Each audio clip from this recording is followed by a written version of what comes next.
Saviez-vous qu'il n'y a pas que l'Église catholique romaine? Il y a 24 églises de leur propre droit qui sont souvent des églises orientales. Par exemple, les maronites sont assez connus en France. Les syro-malabars, ce sont les rites indiens. Les melkites, qui sont plutôt grecs et moyen-orientaux. Mais on a aussi les Ukrainiens et les ruthéniens. C'est ce qu'on appelle aux États-Unis, le ruthénien, c'est le rite byzantin. Et moi, je voulais vous parler du rite byzantin parce que c'est la paroisse dans laquelle je suis allée pendant presque 6 ans et je trouve que c'est une magnifique tradition qui gagne à être partagée. Pour faire bref, on les appelle parfois les uniates, qui est considéré un terme péjoratif. Ce sont des orthodoxes qui ont rejoint l'Église catholique. Il y a plusieurs fournées, on va dire.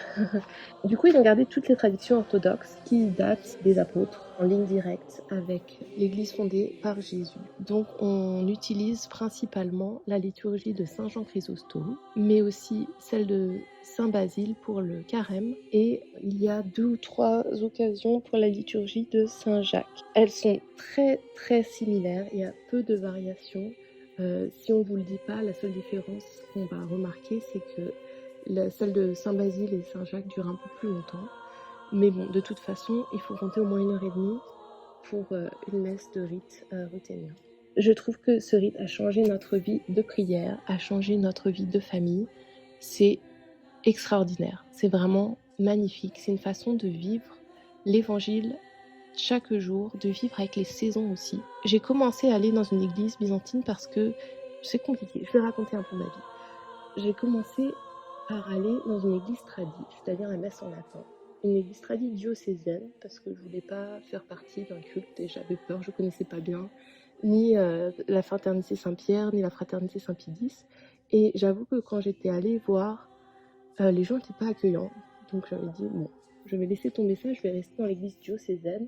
C'est plus rassurant pour moi qui ai peur d'être embarquée dans un culte. J'avais découvert toutes sortes de trésors que je n'avais jamais rencontrés dans l'église d'ordre nouveau de base des paroisses un peu mourantes qu'on trouve en Île-de-France. En particulier, oui, ce lien avec les saisons, la vie quotidienne, la prière omniprésente, la relation à Dieu bien plus en profondeur et le sens du sacré, évidemment. Et donc, quand on a déménagé aux États-Unis, je voulais absolument trouver une église tradie. Parce que même si les églises lambda sont plus conservatives qu'en France, ça reste quand même assez superficiel et Jésus est mon ami.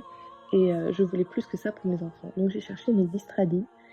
Et malheureusement, dans notre ville, la seule messe possible, c'était 1 fois par mois à 4h de l'après-midi le dimanche. Et je me suis dit, bon, déjà, il va falloir nous trouver une autre église pour les autres dimanches. Et en plus, 4h de l'après-midi, c'est un peu horrible, quoi, parce que ça encourage pas la communauté. À 4h de l'après-midi, après la messe, qu'est-ce qu'on fait? Les gens vont rentrer chez eux, ils vont pas rester... Enfin, ça me donnait pas vraiment envie de me lancer dans une communauté 1 fois par mois. Et une de mes amies me dit, mais à côté de chez toi, il y a cette église byzantine où ma mère se rend, tu devrais essayer. Et on est tout de suite tombé amoureux de l'atmosphère, de la liturgie, de l'esprit de communauté qui régnait. C'était extraordinaire. Déjà, les enfants ont leur place. Il n'y a pas de siège. Les sièges sont sur le banc. Tout le monde est debout ou on s'assoit par terre. Pour l'homélie, les gens s'assiedent par terre. Les enfants sont donc les bienvenus. Ils peuvent rester assis, mais ils peuvent aussi bouger. Et comme ce sont des tapis, c'est peu bruyant. Ça ne dérange pas que tout le monde bouge. En plus, ça dure 2 heures, donc forcément, les gens ils vont aller aux toilettes, ils se lèvent, ils vont marcher, ils changent de place. Immédiatement, ce qui m'a frappé, c'est le chant. On chante tout le temps, presque tout est chanté par le chœur, par le prêtre, par le diacre, par l'assemblée. Tout le monde chante. Ce sont des chants psalmodiés. Ce sont toujours les mêmes psaumes qui reviennent. Ce qui m'a marqué avant tout, c'est cette prière que l'on dit avant de recevoir la communion. C'est une longue prière où on dit « Je crois que ceci est la vraie présence de Jésus dans son corps et dans son sang ». Je la connais en anglais mais pas en français, donc je ne peux pas vous la réciter. Je chercherai si je trouve une bonne traduction. Je trouvais ça important pour mes enfants qu'ils puissent l'entendre à chaque fois qu'ils reçoivent la communion. Ils ne vont pas se poser la question et découvrir à 25 ans ce qu'est l'Eucharistie. Autre chose qui m'avait marqué, donc tout ça c'était pré-Covid bien sûr. On reçoit directement dans la bouche avec une cuillère. Donc le prêtre peut un peu catapulter, on ouvre sa bouche comme un petit oiseau dans son nid et on reçoit la communion directement dans sa bouche. Ce qui m'avait aussi marqué, c'était la vénération de l'évangile. Donc il y a plusieurs processions et pendant l'une des processions, c'est l'évangile et une fois qu'il a été lu, chacun peut s'avancer pour embrasser l'évangile. Donc c'est un bel évangéliaire argenté avec de belles décorations de couleurs. Et donc on embrasse la couverture du livre. Et il y a aussi, pendant la procession des offrandes, beaucoup d'enfants, de jeunes s'approchent pour toucher l'étole du prêtre, comme la femme dans l'évangile qui s'approche pour toucher Jésus et qui est guérie. C'est la même idée que le prêtre représente la personne de Jésus dans la liturgie. C'est extrêmement clair. Au moins, il n'y a aucun doute dans la liturgie de la messe byzantine. On appelle ça la liturgie divine. Ça, on ne dit pas la messe. Ça, c'était les premières choses qui m'avaient immédiatement marqué et je m'étais dit, c'est sûr, on fait ça. La psalmodie, ça nous avait énormément aidé dans notre vie de prière en famille parce que vous savez que les enfants aiment chanter et du coup, faire des chants pour la prière du soir, ça va tout seul. En plus, comme on les chante, on connaît par cœur. Au bout d'un moment, notre petit rituel, notre petite liturgie familiale. Les icônes avec une bougie devant, c'est une atmosphère de prière, de recueillement, un côté aussi chaleureux qui invite à s'approcher. Quand on a rejoint cette église, c'était le mois de novembre. J'ai découvert alors que non seulement l'Avent durait 6 semaines, parce que c'est 40 jours, mais qu'en plus, on ne mange pas de viande. Donc, en théorie, c'est ni viande ni produits laitiers. Donc, on peut avoir du poisson certains jours et aussi de l'huile, pas d'huile d'olive pendant les périodes de jeûne. Donc, il y a des jours marqués sur le calendrier où on a le droit d'avoir du vin, de l'huile et du poisson. Alors là, c'est la grande fête. Mais les autres jours, c'est ni vin, ni huile, ni poisson, ni produits laitiers, ni viande. Donc c'est en gros végétalien. Toute l'année aussi. Toute l'année, il faut faire ce jeûne les mercredis et vendredis.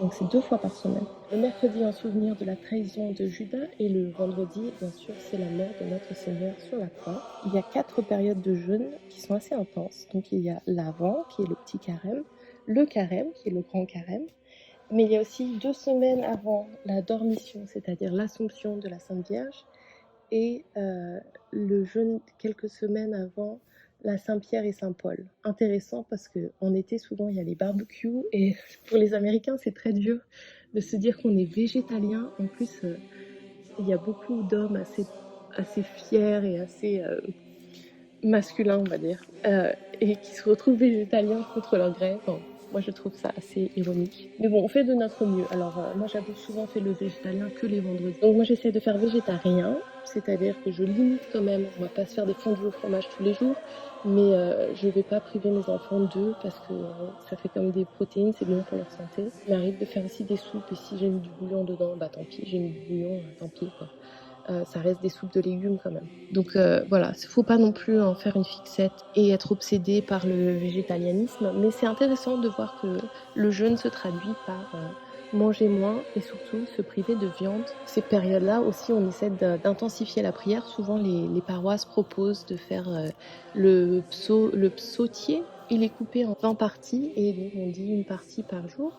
C'est très beau d'apprendre à vivre avec les psaumes. C'est la deuxième langue des chrétiens, comme dirait Monseigneur Lustiger. Plus de psaumes, moins de viande, c'est le jeûne des Byzantins. Et ça nous prépare à la fête. Une autre différence très importante, c'est la communion des petits-enfants. Dans le rite byzantin, les enfants reçoivent non seulement le baptême, mais aussi la communion et la confirmation tout d'un coup. C'est les 3 sacrements de l'initiation. Ils reçoivent tout d'un coup parce qu'on se dit c'est essentiel à leur vie chrétienne. Et on va dire, ah mais les enfants ne comprennent pas ce qu'est la communion et les répercussions que ça a. Mais est-ce qu'un adulte s'en rend vraiment compte? Vous voyez les gens qui reçoivent la communion, un petit enfant parfois s'en rend beaucoup mieux compte qu'un adulte, surtout s'il apprend petit. Un autre aspect assez intéressant, c'est la vénération des icônes. Donc il y a beaucoup d'icônes. Je pense que ça ferait l'objet d'une vidéo entière. C'est tellement beau. Donc les icônes, on les embrasse. Voilà. Comme on embrasserait une photo de quelqu'un qu'on aime, on embrasse l'icône. Ça ne veut pas dire qu'on adore les icônes, ça veut juste dire qu'elles nous aident à prier, à nous souvenir des saints qui sont représentés dessus. Un effet secondaire des églises ruthéniennes aux États-Unis, c'est qu'il y en a très peu. Et du coup, les gens font beaucoup de kilomètres pour s'y rendre. Et ça implique qu'il y a pratiquement à chaque fois un repas servi. En plus, la messe dure 2 heures. Donc si vous faites 1 heure de route, plus 2 heures de messe, vous avez faim en sortant. Surtout qu'il faut jeûner. Alors le jeûne des Byzantins, ce n'est pas 1 heure avant la messe, c'est de minuit le soir d'avant jusqu'à recevoir l'Eucharistie. Donc si vous allez à la messe le soir et vous ne mangez pas de la journée. Mais souvent la messe c'est le matin vers 10-11 heures. Voilà. Bref, donc il y a souvent un repas partagé et ça permet de discuter tout simplement. Donc de se faire des amis, les enfants jouent ensemble, les parents restent plus longtemps. Ils appellent ça le coffee hour, c'est-à-dire l'heure du café. Et effectivement, du café est généralement servi, mais il n'y a pas que du café. Souvent, il y a des pâtes.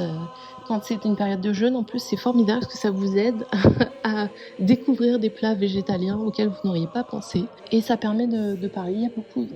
Les gens sont plutôt ouverts pour parler de leur récit de conversion. Énormément de convertis, très peu de gens ont été élevés dans ce rite.